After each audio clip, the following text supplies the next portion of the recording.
শুভ বিজয়া সকলকে প্রণাম জানিয়ে আজকের ভিডিওটা শুরু করছি। তো প্রথমেই আমি কেকটার বিষয়ে একটু বলে নিই, তারপর তোমাদের সঙ্গে একটা গুরুত্বপূর্ণ কথা শেয়ার করব। সেটা হচ্ছে এই কেকটা ছিল 1 পাউন্ডের মধ্যেই, কিন্তু ফ্লেভারটা আমার মনে নেই কি ছিল, কারণ এটা অনেক দিন আগের বানানো একটা কেক। আর কেকের ছবিগুলো আমার পোস্ট করা হয়ে গেছে, কিন্তু ভিডিওটা এখনও রয়েই গেছে।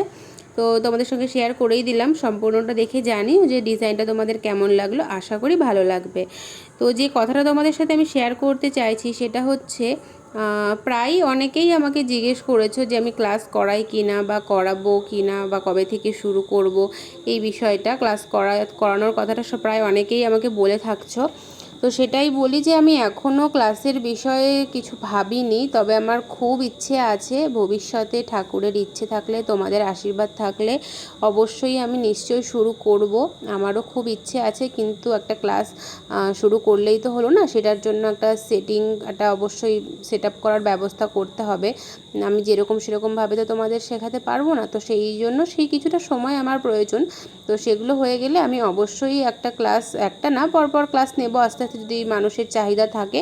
তো সেটা আমি তোমাদেরকে অবশ্যই আমার পোস্টের মাধ্যমে হোক বা ভিডিওর মাধ্যমে হোক অবশ্যই জানিয়ে দেব। তোমরা টাচে থেকো, যারা যারা শিখতে চাইছো বা করতে চাইছো। আর এর মধ্যে তোমাদের আর্জেন্ট থাকলে তোমরা অন্য কোথাও শিখে নিতেই পারো, এমন কোনো ব্যাপারই নেই যে আমার কাছেই শিখতে হবে বা কিছু। কারণ আমার এখনও সেরকম কোনো প্ল্যান নেই, যেহেতু পাশাপাশি আমার পড়াশোনাও রয়েছে, তাই আমি হুট করে এই চিন্তাটা করতে পারছি না। তো যাই হোক, ভিডিওটা তোমাদের কেমন লাগলো আর কেকের ডিজাইনটা কেমন লাগলো অবশ্যই জানিও। তোমাদের সাপোর্ট পেলে এরকম আরও অনেক উৎসাহিত হয়ে ভিডিও অবশ্যই বানাবো।